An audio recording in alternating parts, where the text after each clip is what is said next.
It's hard to understand why a loving God would allow such heartbreak. You loved them. You prayed for them. You gave them your loyalty, your trust, your time, your everything. And in return, they broke you. They used you. They walked away as if you never mattered. And all the while, heaven seemed silent. Well, what if the pain was never meant to destroy you, but to prepare you? What if the betrayal wasn't the end of your story, but the beginning of something divine? God never wastes pain, and He never permits something to touch your life without a purpose behind it. The wounds they caused are the very wounds God will use to usher you into your destiny. You might not see it now, but there will come a time when you look back on this pain and say, "Thank you, Lord," not because the hurt was good, but because the outcome was greater than the suffering. What they meant for evil, God is already turning into something good. He's rewriting the script of your life, not with ink, but with tears that will become testimonies. Some people had to hurt you so you would see their true character. You were so loyal, so committed that you would have never walked away, but God knew they couldn't go where you're going. He saw what you couldn't see. He heard the conversations behind closed doors. He knew what would have happened if you stayed connected to what was slowly destroying you. So He allowed the hurt not to break you, but to release you. And when you look back, you'll realize it was a divine disconnection, a sacred separation. God was not punishing you, He was protecting you. He didn't let them leave because He wanted you to suffer. He let them go because He wanted you to grow. The pain pushed you into His arms. It pulled you into prayer. It awakened something inside you that comfort never could. God uses pain as a teacher, as a sculptor, as a refiner. The fire you went through didn't destroy you, it purified you. You are stronger now, wiser, more discerning. Your heart may have scars, but those scars are proof that you survived what was sent to kill you. And not just survived, you're being shaped into someone who will carry a purpose bigger than the betrayal. Even Jesus was betrayed. He was sold out by someone who sat at His table, someone He loved, someone He taught. Yet the betrayal didn't cancel His calling, it fulfilled it. And the same God who raised Him after the pain will raise you too. Your resurrection is coming. Your restoration is on the way. And what you thought was a setback is really a setup for something greater. You're not going to stay broken. You're going to rise with wisdom, strength, and purpose. The very thing that made you cry will be the thing that causes others to be healed through your story.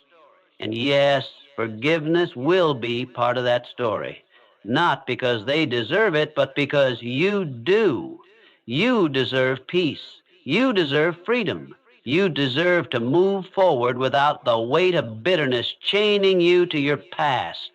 Forgiveness is not about excusing what they did.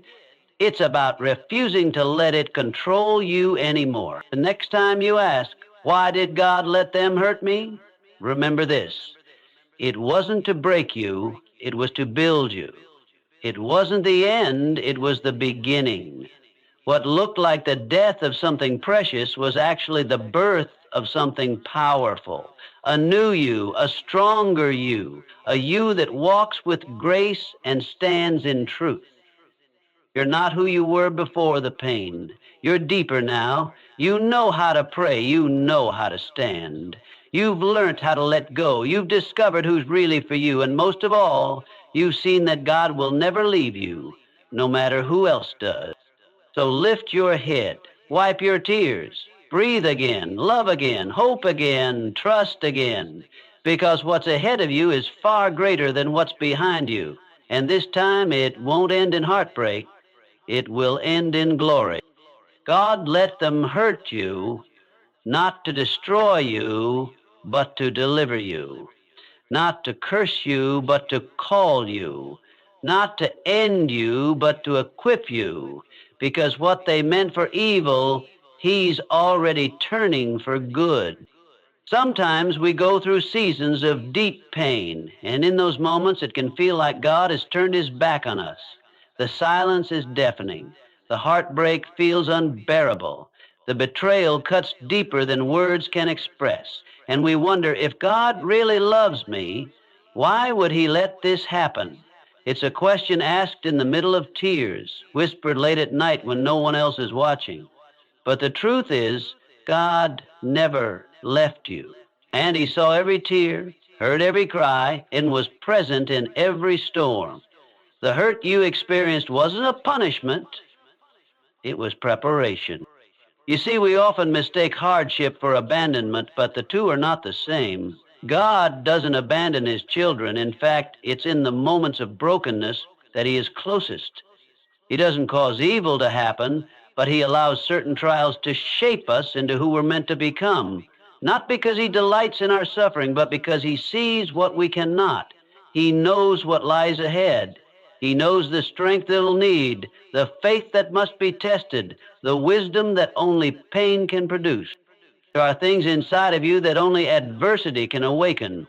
Comfort doesn't build warriors, ease doesn't forge character, and pleasure doesn't cultivate spiritual depth.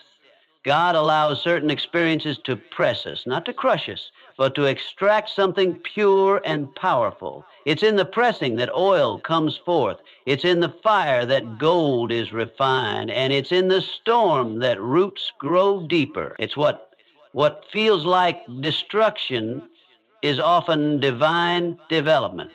Think about the most powerful people of faith. None of them walked an easy road. Every single one had a season of deep pain. Joseph was betrayed and imprisoned. David was hunted and humiliated. Esther faced death. Paul was beaten and shipwrecked. And even Jesus suffered beyond human understanding. Their pain wasn't a sign of God's disapproval. It was the path to their divine assignment. And it's the same with you. The heartbreak you faced, the rejection you endured, the confusion you battled, it was never meant to destroy you. It was meant to draw you closer to God, to strip away everything superficial and to build something unshakable in your soul. You're not weaker because of the pain. You're stronger. You've learned how to stand when everything is falling. You've discovered who God really is, not just in blessing, but in brokenness. And that kind of faith, deep, tested, refined, is the kind of faith that moves mountains. So no, God didn't abandon you. He allowed the pain because he saw what it would produce in you. He knew the tears would water the seeds of your calling. He knew the betrayal would separate you from what couldn't go into your future. He knew the silence would lead you to seek him more deeply. And now, on the other side of the pain, you will rise, not with bitterness, but with purpose. Because the pain didn't come to punish, it came to prepare you for glory. Betrayal is one of the most painful experiences a person can go through. Not just because of what was done, but because of who did it. It's one thing to be attacked by an enemy. It's another to be wounded by someone you loved, trusted, and stood beside. The closer they were, the deeper the wound. And in that hurt, confusion rises. Why would they do this to me? What did I do to deserve this? You may have questioned your own worth. You may have blamed yourself. But what if the betrayal wasn't just a tragedy?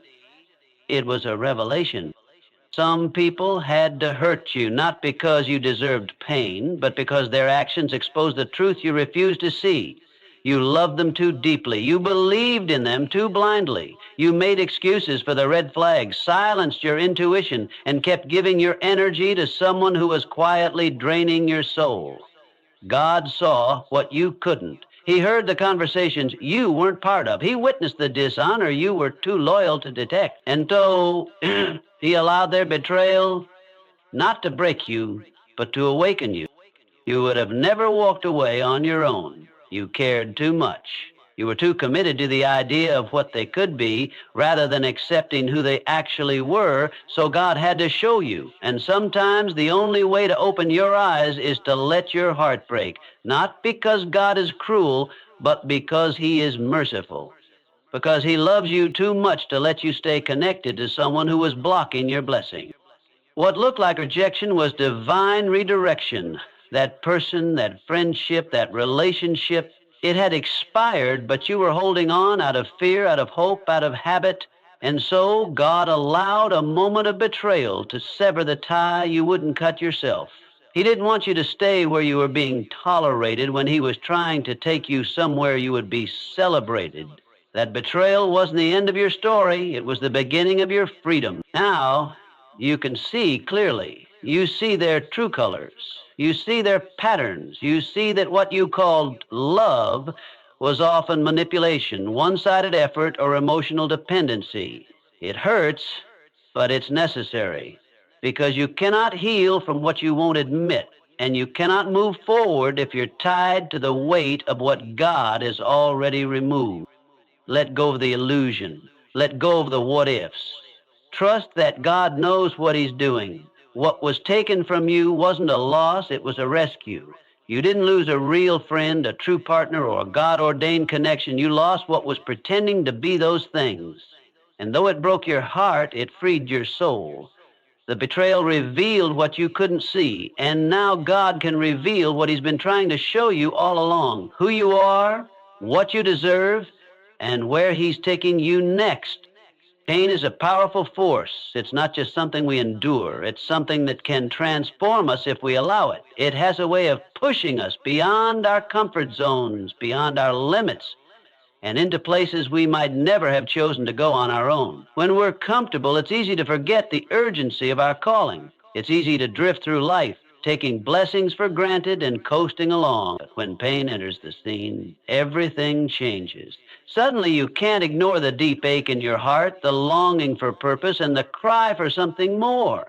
God uses pain to awaken our calling in a way that comfort could never achieve. It's often in the most painful moments that we begin to ask the hard questions. Why am I here? What is my purpose?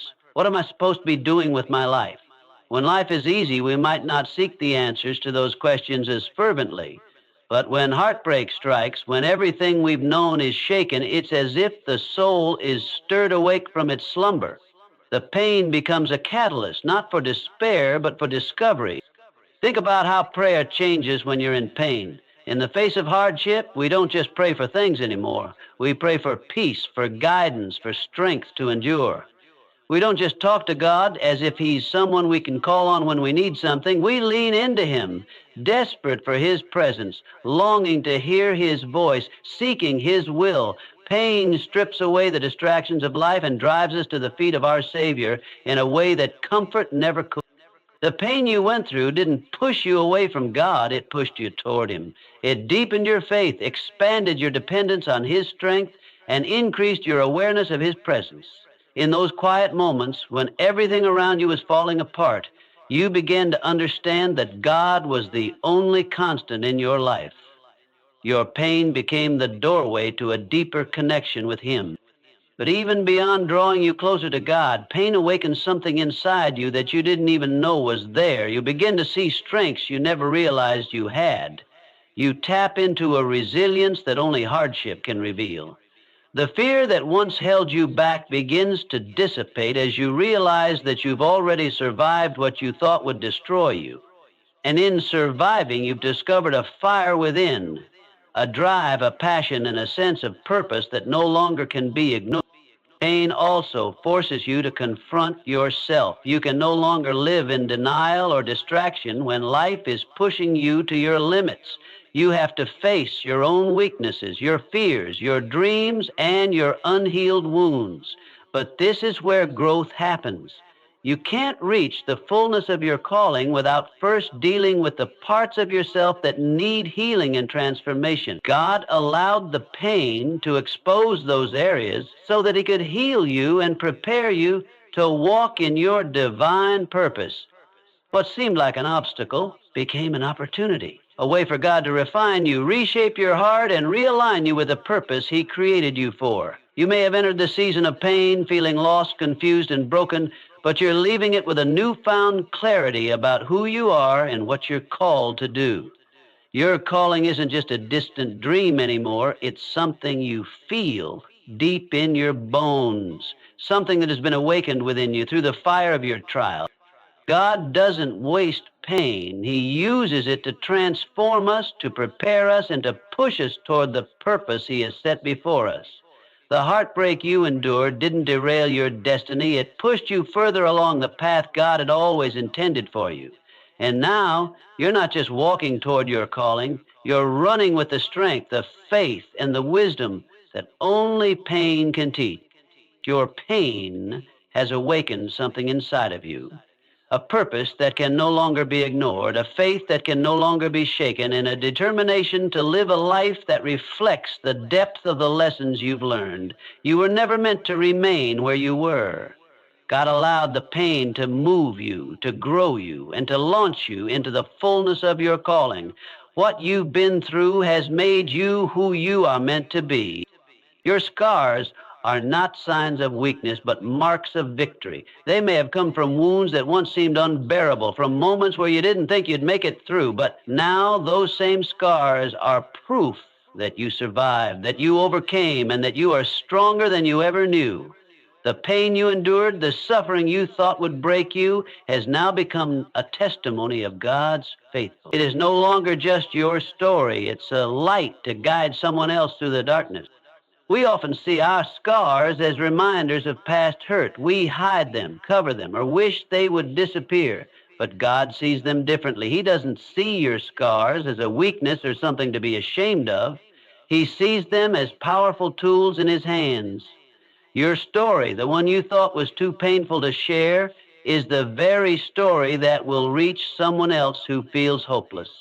The journey you've walked, the struggles you've faced, and the battles you've fought are not just for you, they are for someone else's healing. There are people in the world who are walking through the very same things you've walked through. They may be struggling with heartbreak, rejection, failure, or loss. They may be feeling hopeless, alone, and uncertain of how to move forward, and they are looking for someone who can understand them, someone who can tell them that it's possible to survive, that there is light at the end of the tunnel. Your scars can be the bridge that connects them to hope. Imagine if someone had never shared their story with you when you were in your darkest place. What if no one had reached out to you with their testimony of survival, of redemption, of how they made it through the fire? Would you have believed that there was hope? Would you have known that God could use your pain for a purpose? The truth is, you never know how powerful your testimony can be until you share it. Your healing is not just for you. It is meant to bring healing to others. When you speak about the pain you've overcome, you're not just recounting a sad chapter in your life.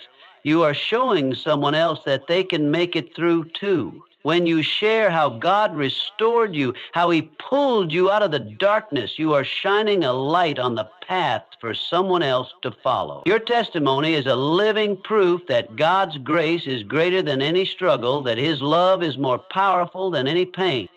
But here's the beauty of it. The more you share, the more you heal. Each time you open up about your scars, you take away the shame that once held you captive. You give your pain a purpose, and you allow God to use it for His glory. The healing that you've experienced becomes a cycle.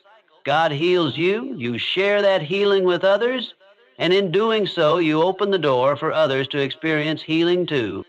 In a world full of people who are hurting and broken, your scars become a beacon of hope.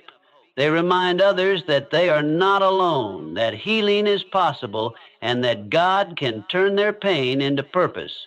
You may have thought your scars were just reminders of your suffering, but in God's hands, they are testimonies of His power, His restoration, and His love. So don't hide your scars. Don't be afraid to share your story, no matter how painful it may seem. Your testimony is someone else's breakthrough. Your scars are a healing balm to someone else's wounded soul. Your pain, once a heavy burden, has now become a weapon of victory that you can wield to bring others into the light of God's healing. Remember, your story isn't just for you. It's for someone else in the dark. Your journey The lessons you've learned, the pain you've survived, all of it is a light meant to guide others on their own path to healing. The very scars that once marked your suffering will now become the key to someone else's freedom. Forgiveness is one of the most difficult yet most powerful acts you can choose in your life. It's not something that comes easily, especially when the pain runs deep and the wounds feel fresh. When someone hurts you, it feels impossible to let go of the anger, the hurt, and the resentment. In your mind, forgiving them might seem like you're excusing their actions, letting them off the hook, or condoning what they did. But the truth is, forgiveness isn't for them, it's for you. It's an act of freedom, not a favor for the person who wronged you. When you hold on to unforgiveness, you're not hurting the other person. You're chaining yourself to the past. And with each moment you carry that bitterness, you allow it to control your heart, your thoughts, and even your future. The pain they cause you doesn't just remain in the past. It lives on in your heart and mind, poisoning your peace and blocking your ability to move forward. You think you're punishing them by holding on to that anger. But what you're really doing is imprisoning yourself in a cell of bitterness and resentment. Forgiveness doesn't mean that what was done to you is okay. It doesn't erase the hurt or make the wrong right. Forgiveness doesn't mean you forget what happened or pretend it didn't matter. It means you choose to release the power that the offense has over you.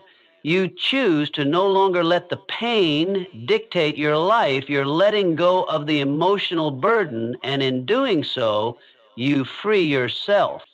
Imagine carrying a heavy weight with you every day. It gets harder and harder to walk, to breathe, to live freely. But the moment you choose forgiveness, it's as if you put down that weight. You no longer have to carry the anger, the disappointment, the sense of betrayal. You've decided that the pain will no longer define you. You are not going to let what happened to you become a prison for your future. You're stepping into the freedom that God has already provided for you. Forgiveness allows you to move forward with your life. It opens up the possibility of healing. Holding on to bitterness keeps you stuck in the past, and as long as you remain there, you cannot grow into the person God created you to be. You cannot experience the fullness of His peace and joy when your heart is bound by resentment. But when you forgive, you release yourself from those chains. You break free from the weight of the past and step into a new life of freedom, peace, and joy. This is why forgiveness is one of the most important steps in healing. It's the key to unlocking the door to your own peace. It's the release you need to move forward, to heal, and to experience the fullness of life that God desires for you. Forgiveness allows you to take your power back. You're no longer giving the person who hurt you control over your heart and mind. You're choosing peace. You're choosing healing. You're choosing to trust God with the pain, knowing that He will restore what was lost and heal what was broken. Forgiveness also frees you to love again. Bitterness and unforgiveness create walls around your heart, walls that prevent you from connecting with others in the way you were meant to. When you forgive, you tear down those walls. You stop living in fear of being hurt again, and you open your heart to love, to trust, and to experience the relationships that God has for you. It's a fresh start, not only for your own heart, but for every relationship you will have going forward. Forgiveness is not an easy choice, but it is a necessary one. It's not about excusing the wrongs done to you. It's about choosing freedom. It's about choosing peace. It's about refusing to let bitterness control your life any longer. Forgiving those who hurt you doesn't release them from the consequences of their actions, but it does release you from the chains of unforgiveness. It allows you to walk in the freedom that God has for you, unburdened and unshackled by the weight of the past. So let go of the bitterness. Let go of the anger. Let go of the desire for revenge. Choose forgiveness. It will free you. It will heal you. And it will open the door to the peace and joy that God has waiting for you. The pain you've endured, the struggles you've faced, and the suffering you've carried were never meant to define your story. What you've walked through may feel like the end at times, like the final chapter of a heartbreaking novel, but I want to remind you that this is not the end. It is the beginning of something far greater. What you are experiencing now is a chapter in the journey, not the last one. God is not finished with you yet, and what He has in store for you will exceed all the pain you've endured. Too often, in the midst of pain, we forget that God's plan is still unfolding. We become so focused on our current struggles that we fail to see the bigger picture. But the suffering you've experienced is not where God is leaving you. It is the catalyst for what is coming next. It is the soil in which your glory will grow. The resurrection, the restoration, and the divine joy you long for are closer than you think. Think about the story of the resurrection of Jesus. It looked like all hope was lost when He was crucified. The disciples were devastated. Their hearts were broken. They had witnessed the cruel end of the man they believed was their Savior. But 3 days later, everything changed. The story didn't end in death. It began in resurrection. What looked like a tragic defeat became the foundation for eternal victory. And just like that, what looks like defeat in your life is actually the beginning of something far more powerful. God uses the darkest moments to bring about the greatest comebacks. You may feel as if the weight of the world is on your shoulders right now, that everything around you is falling apart, but this is not your final chapter. God has a plan that is far greater than what you can see with your eyes. Your suffering is not